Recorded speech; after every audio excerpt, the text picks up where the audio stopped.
All right, here we are again. This is our second podcast.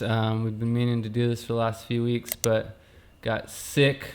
I've gotten sick like 3 times in the last month, but finally feeling better. Finally back in here. We're gonna take another stab at it. Yep. And what are we gonna be talking about today?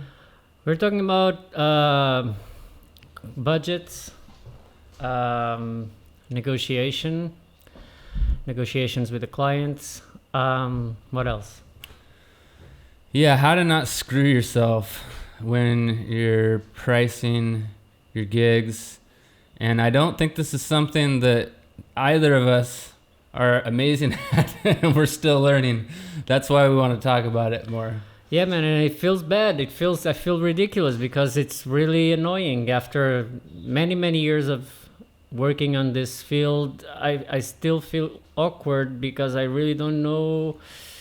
I don't have like a scheme. I don't have a format that works for everybody. So every single time, I have to say to the client, "Okay, let's talk about this part." Yeah, what do you do when somebody asks you how much it's going to cost for a video? When somebody asks you that question, which pretty much every client does, they're just like, how much is this going to cost? What is your first response to that? I would love that would be the first question.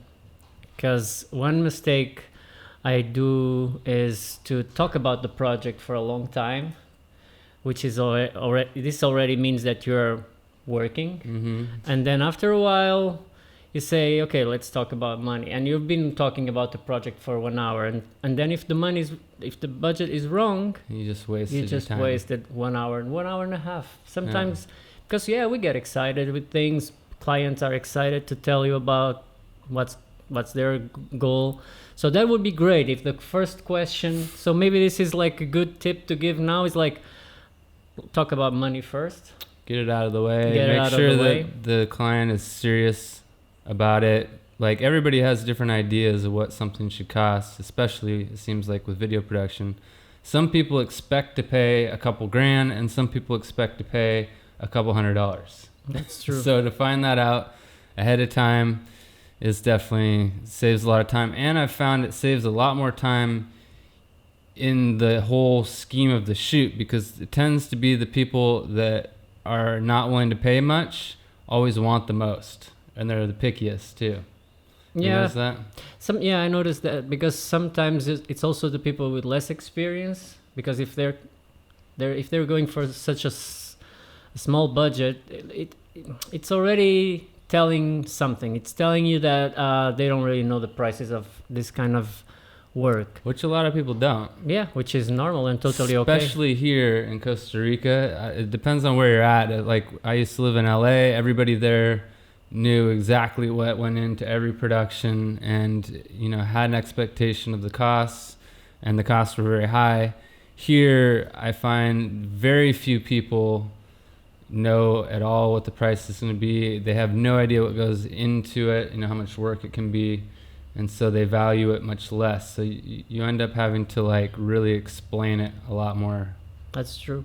And going back to the first question, when you asked me what do I do in the beginning, I ask what's the project, but what do they want, and I tell them how much time I think I will be working on it, the shooting day and the days of post-production. And this brings another problem, which is sometimes people want to know how much you charge by the hour, which is weird in a way, because projects like things we do, especially when it comes to video, it's like you never really know. You can kind of guess pretty good, but it's difficult to say. So yeah, this is one of the so what do you do when the client approaches you?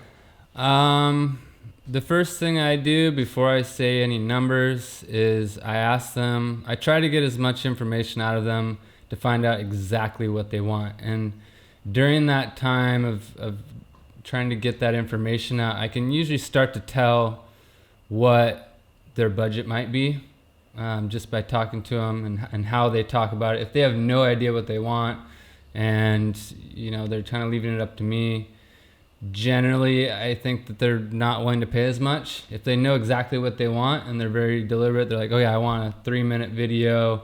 I want it for Instagram. I want it or for YouTube. Like if they tell me all of that, I know that they're serious for one, and I know that they're probably willing to pay more money. So I get all that information out. I find out how much time it's going to take around for the shoot. So, you know, how many locations do they want to shoot at? Do they want to hire me for a full day, a half day? Do we need multiple days? I have a day rate and a half day rate that I, you know, base the shoot off of. And then depending on what delivery they want, I can kind of start to figure out how long that's going to take me editing wise. Mm-hmm. And editing, I don't have an hourly rate really. I should, because I think it's more typical to quote an hourly rate for edits, because it depends, like a 1-minute video for one person just wanting something simple versus a 1-minute video for somebody that wants graphics and text and mm-hmm. you know, color grading or like something very specific look. Both of those take completely different amounts of time, you know, so it's kind of hard to just be like, oh, that per minute thing, you know, price or like per project price. So my prices vary so much, and I'm like you, I need to like come up with a better standardized way.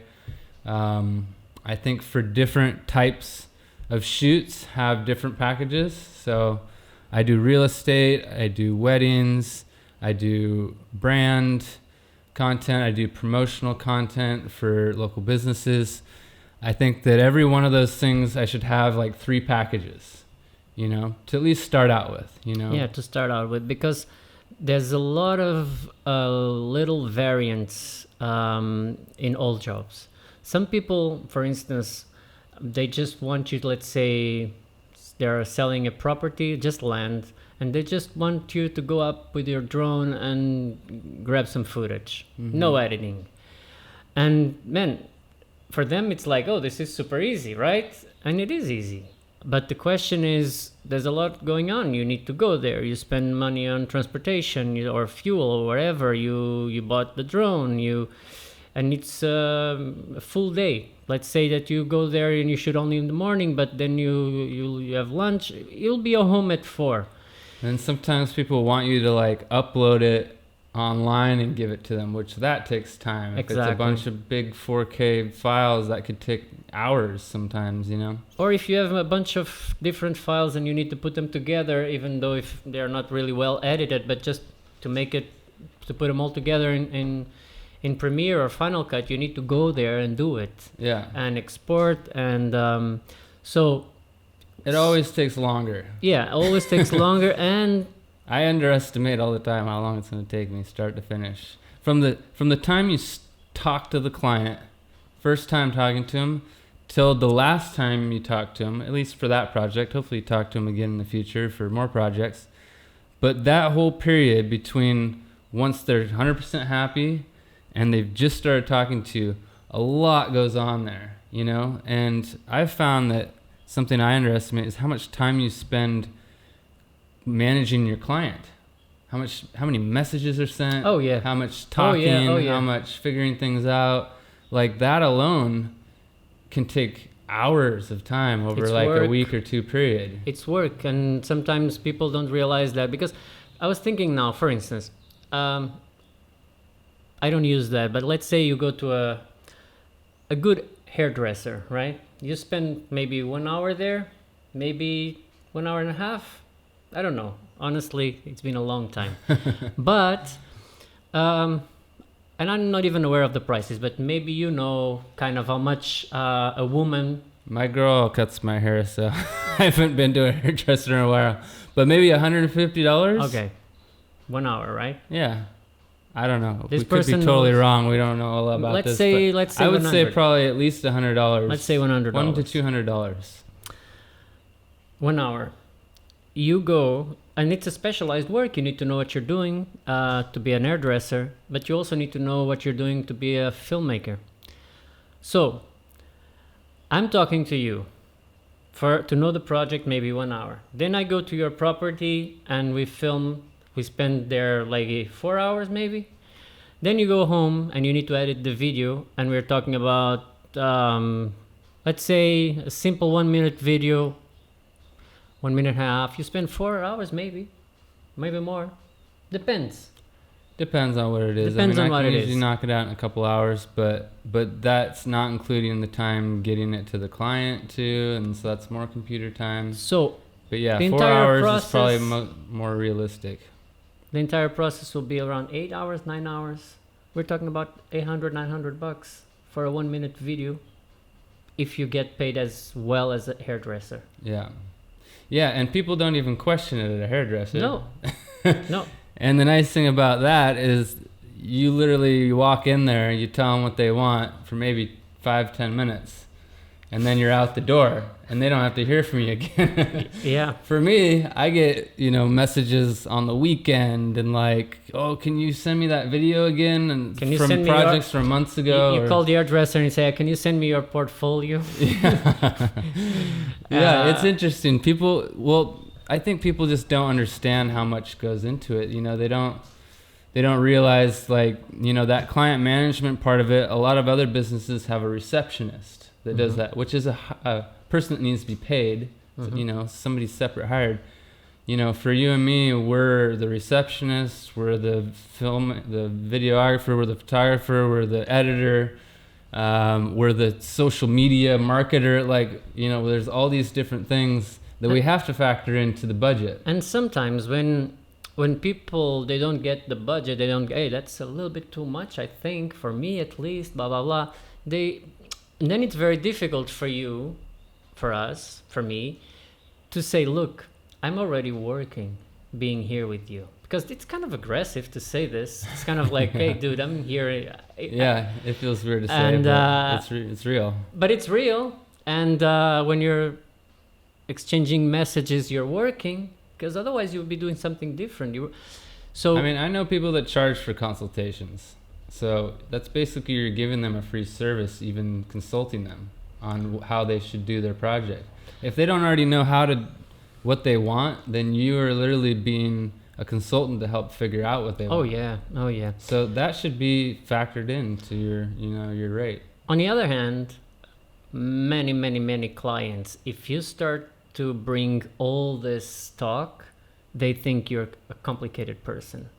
So a lot of times I know for sure that I don't want to deal with all that. No, and a lot of times I know I get the job because I say, sure, I'll be there tomorrow, and we go. Yeah.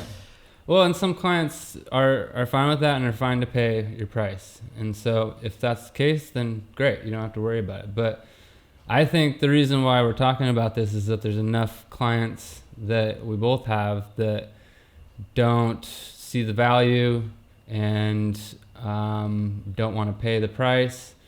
And so how to navigate where you want to take on clients, you want to be busy all the time, right? If you want to make a good living doing it, you got to be busy. You have shoots every week, but if somebody doesn't want to pay the price, do you take it on anyway, just because you want to fill in that time block, or do you hold out and stick to your guns and only take on clients that are higher paying clients? It really depends, but I try my best to just say, okay, then you need to find someone else. If I'm fine with money, I totally do that. Yeah. But if I'm like, oh, I need to make some extra buck. Well, yeah, totally. And then when you're starting too, you got to just take as many clients as you can, because every client is an opportunity to get better and learn, and then also every client is marketing for yourself. If you do a good job for somebody, they bring you more clients. You know, some of my best clients that I've gotten have been from other clients. Yeah. Either one sharing the work that I did, and then the client, their friend asking them who did that, or they actually had such a good time working with me that they tell other of their friends that have businesses, oh, look, you should do this, work with this guy look at this beautiful video he made.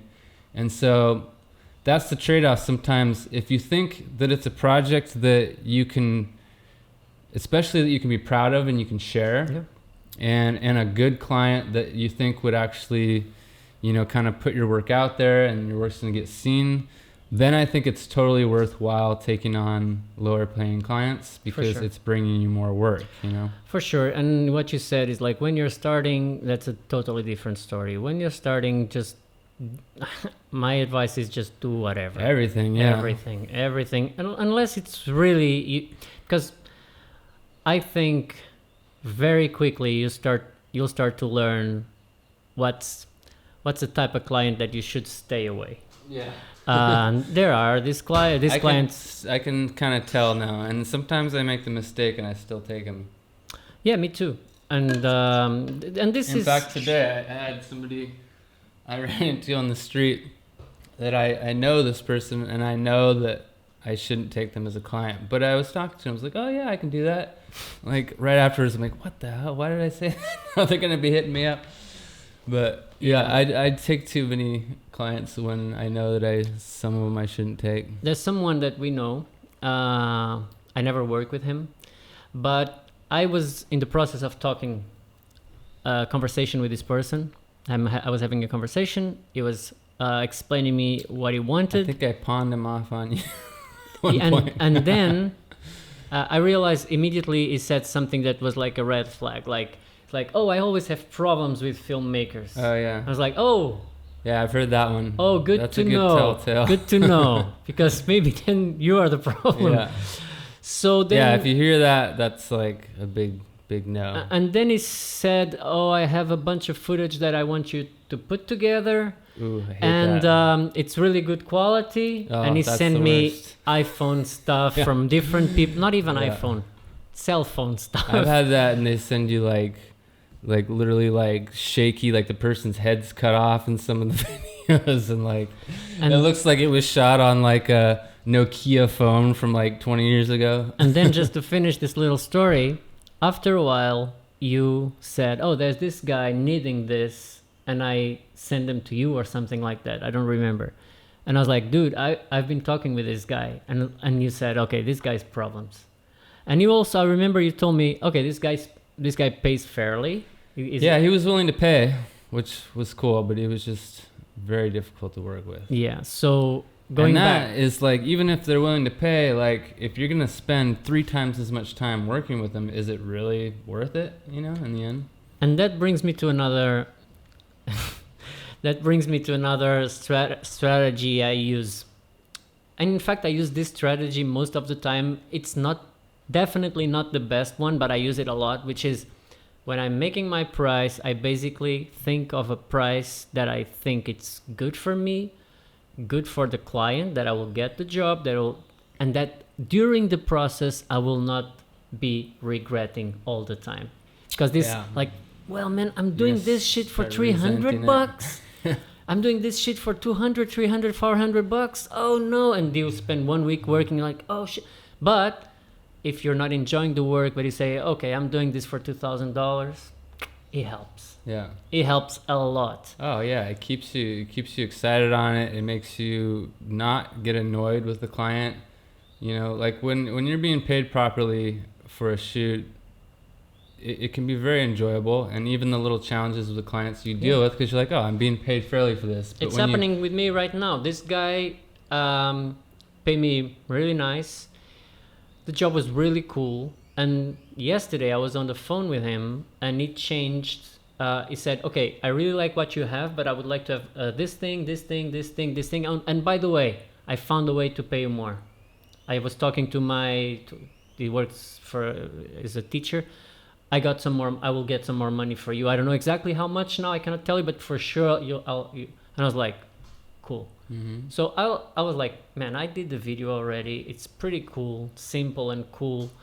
And now he wants to put some still images and show more things, because it's a project. It's like, it's not really it's to look nice, but it's also to have information that he needs. So I understand he needs to put things that will kind of break the rhythm of the video. So I said, look, I'm going to do it again from scratch. And but it's fine because he's a nice person. He recognizes the value of the job, and yeah, there's so many situations like this. But you know, Yeah, I think it's underpricing yourself. Well, I oftentimes when I underprice myself, I don't know that I am underpricing myself, and it's because I'm underestimating how much time I'm really spending on it. And so, like for example, something more recently, doing brand work.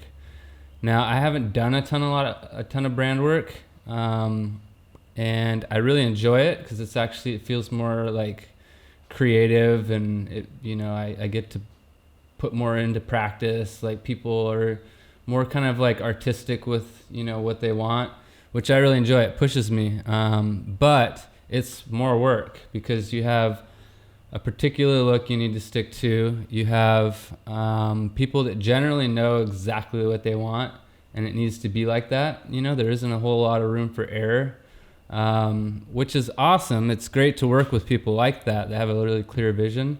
But when I know now, when pricing my packages for branding specifically, it's got to be higher than say for a real estate shoot, because a real estate shoot, I very rarely give my client the video and then be like, oh no, we need to change this. Like I have my formula down for it. They're 9 times out of 10 happy, and it's done. And I can usually edit it pretty quick. I have kind of my like way of doing it. But with brands, it needs to be, it's representing their whole image, so understanding like how to price things. Like I don't think you could just set up 3 packages as a freelance filmmaker, just for everything, because if you're taking on all different types of jobs, they all entail different amounts of work, so you almost need to have, what I'm going to actually work on right now, I've finally started, is to create a price sheet for every category that I do. And basically when somebody asks me, how much is it going to be, or can you give me an idea of, some different options, I can just send them that, price sheet that's already all drafted up. Maybe I do it on Canva, make it look nice too. Maybe it's got my branding on it, and boom, they get to see 3 options, and they're 3 like, maybe the third option, the highest one, can be like the custom one, and they can change it however they want, really. But at least they get to see something right off the bat. They get to decide right off the bat if they can even afford this. It saves you time by, kind of weeding out the people that aren't even willing to pay a couple $100, Yeah, for sure. No, in fact, budgeting like that and sending that file, it's always good. Always. There's nothing wrong with it. It's the best way, to be honest. The problem is there are variations. There are always variations that you sometimes you don't, it's difficult to know that you'll end up needing to do that or something. So yeah, but it's really good for someone to look at a sheet of paper and say, okay, I have option 1, option 2, option 3. Yeah, kind of like a menu. Yeah. But I guess that also, I'm sure some people are hearing this and be like, that's not the way to get the best price, because the way to get the best price is to negotiate your way to the best price. Which is true. So when you show them a price sheet, the negotiation there's could no potentially negotiation. Get cut off. Yeah, that's the negotiation going down. Yeah. It's less work for me, and less that I have to think of. You just send it to them.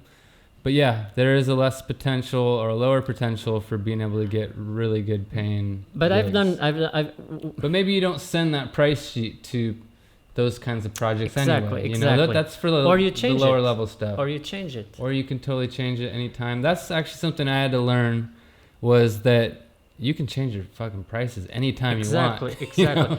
You're freelance. It's your business. You can change your prices every job if you want to. Obviously, it's good to keep some sort of standard, because if you have clients coming back to you, you need to know what you charged them last. you know, because you don't want to like the next How time. much all did of a I sudden, charge you last time? Yeah. So it's good. I actually keep track of that now with like how much I've charged for each one by sending invoices at the end. So I can look back on those and be like, oh, that's what I charged them last time. I want to charge them more this time because I'm charging more now, but I'm not going to charge them like double, you know. For me, there are three types of things. The big client that you work for an agency, the client contacts the agency, the agency will call you and say you have a job, they keep a percentage, and there's just work. Good, amazing, you're living a good life then. Not here in Costa Rica. That doesn't happen here. Yeah. The second one is the person with a small brand, a small business or medium-sized business, and there's like more discussion, more this and that, so you need to be there, you need to develop some storyboard, you need to go some mood board, you need to go, and these people usually know there's a price to pay and all that. And then there is this John that calls you and like, hey dude, I have this thing, can you do it tomorrow? Like, how much is it? And it's like, what? I'm not going to send. I get a lot of those around here. Yeah, me too. That's the thing. And I'm not going to send, oh, I'm sending you an email with the budget. No, this guy just wants me to go there, take some pictures and go home. And they want a price right then and Yeah. there. Those are the kind of people that if you're even going to take them on, you should just have a standard price you could just throw out. If you have the time and you know you can bust it out in a day or less, just do it, you know. And then I think it's really difficult to say this is the way. Because, for instance, recently I've been filming some drone footage, and this woman tells me, well, I don't have a lot of money to pay, but if I sell, then I'll pay. So, okay, I said, okay, cool. Then I'll make you super affordable now. You'll be selling this sooner or later, I hope. And then it's an investment. And then if she sells, I get a little bit more because I'm putting some risk now. So I did that recently last year with real estate, and I know some other videographers and photographers do this where basically you get a commission of the sale of the property. So there's no money up front and you get a percentage. And I was actually getting like 1%, which that's pretty good. is pretty good. But I'm realizing that at first I was just shooting a bunch, like I was shooting like 3 properties a day for like a few weeks. And I was managing and building a website for them too.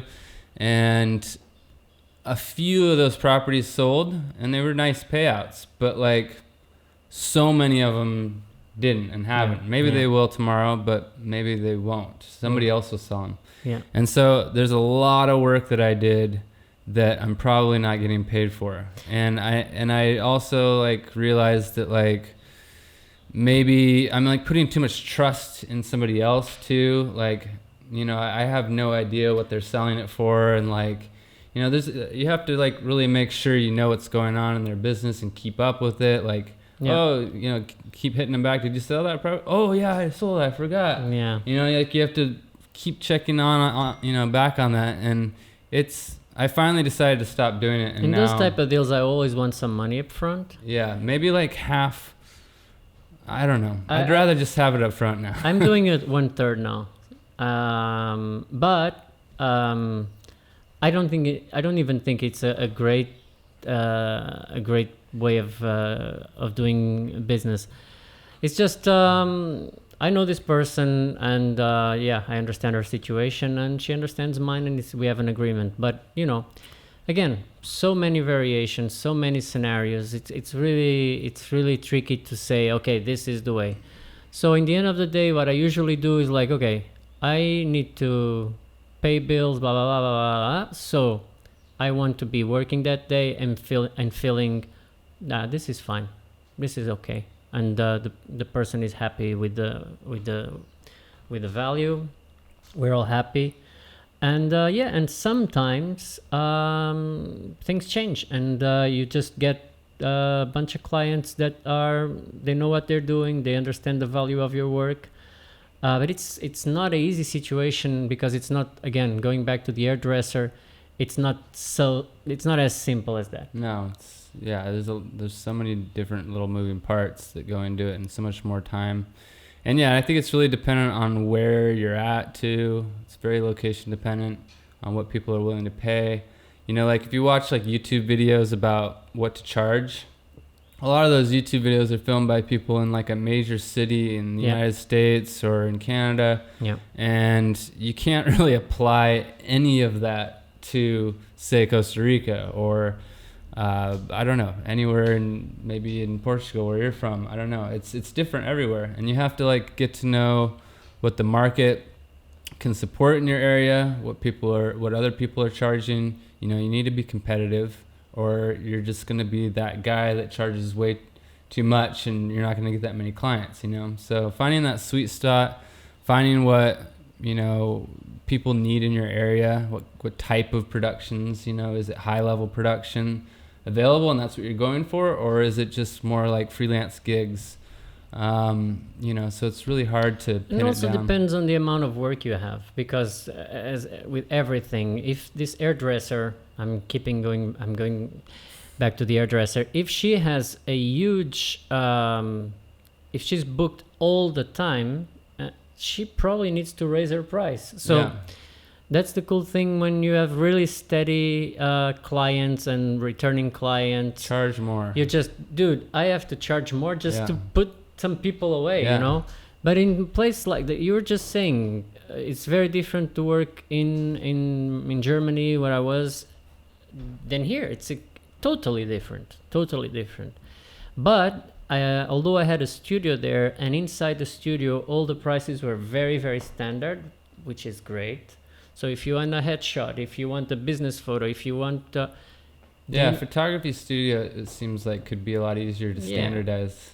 It is. The thing is, when you have a client that comes in and says, I need you to go to this place to do this, then it's the same thing. It starts the same. Mm-hmm. And I had a few cases where I charge, this never happens, but it happened to me a few times.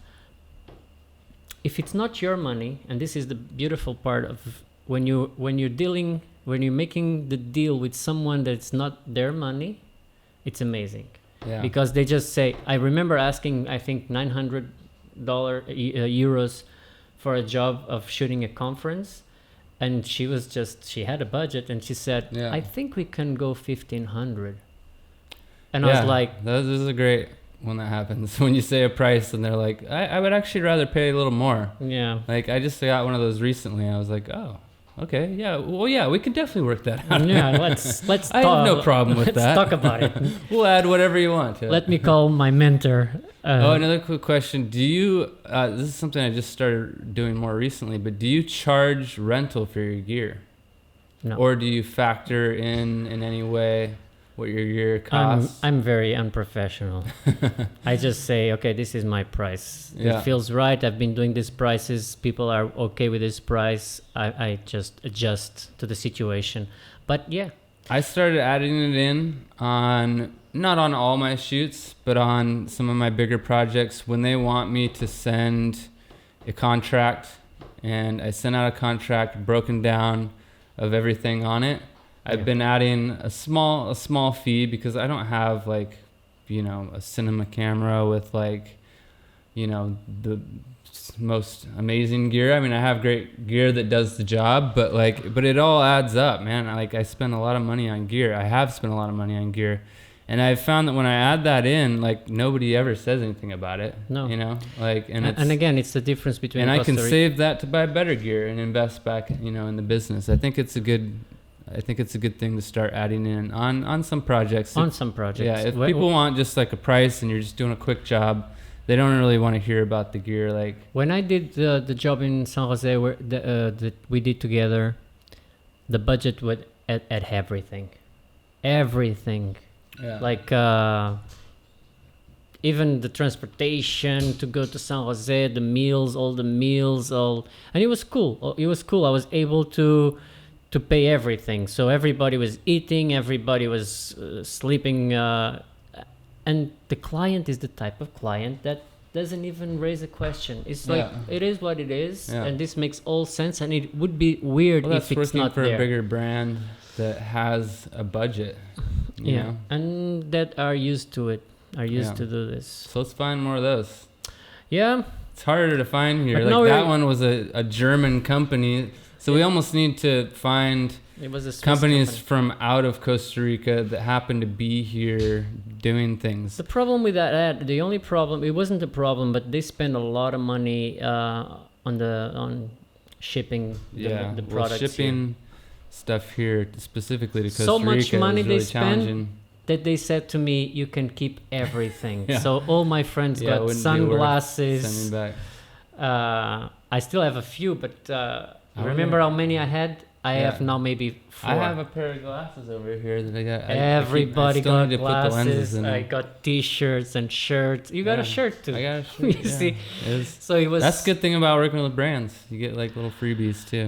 But I think, Costa Rica is a special place. But in the other hand, you're not working in a weird warehouse, closed and snow outside. It's beautiful here. I got surfboards here because I can walk across the street and go surfing. On I'm my, looking on my at breaks. the screen now, and I feel like a dwarf here. Really? No, it's okay. Okay, I think we're good, no, for this one.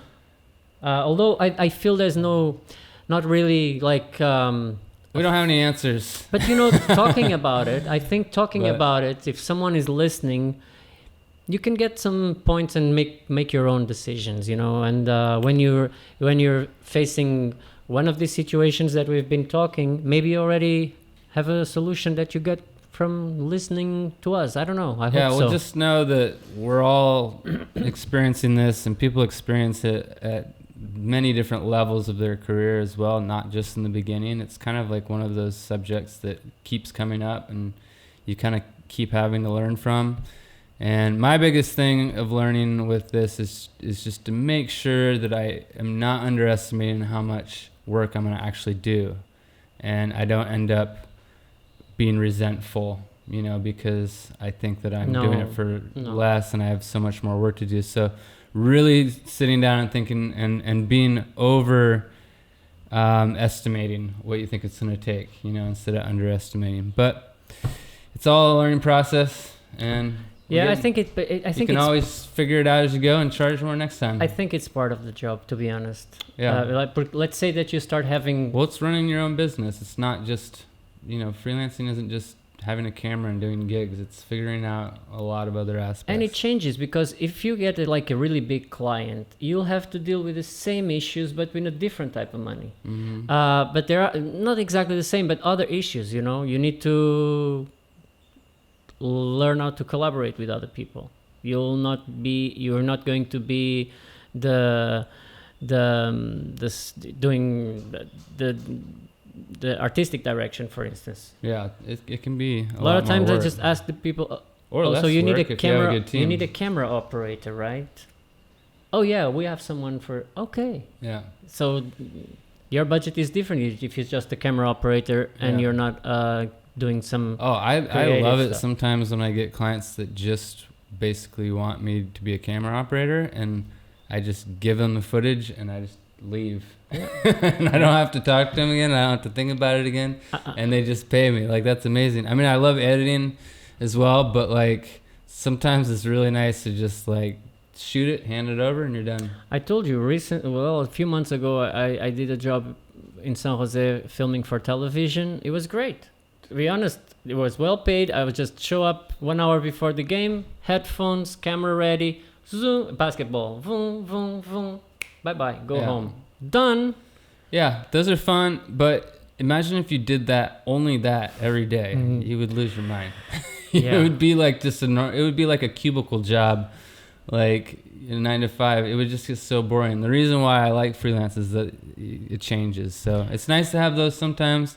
It's also nice to have those like really intensive brands and like bigger projects that like stimulate you more. And that's one of the biggest reasons. It's also the process and the artistic part of what we do, but it's also the fact that you can change, that you have different projects, that You're you go in to control. different places and that you meet different people. Yeah. It's not that your boss all morning saying, "Hey man, how are you? You've seen the game yesterday. I don't like that type of game." So yeah, it's nice. I think, man. At least we went. I think we reached our limit. And We're trying to make it shorter than last time, which I think we are. But I think you and me both have a hard time making things short. But I think we went over what we needed to, and let's do this again. Let's do this again. And, actually, we're gonna do it right now. Oh, come on! You're giving away our secrets. Batch creation. Yeah. Okay, thank you so much for watching. We'll be coming soon with more episodes. I hope you like this one. And thank you for watching. And subscribe. See you guys next time. Please subscribe.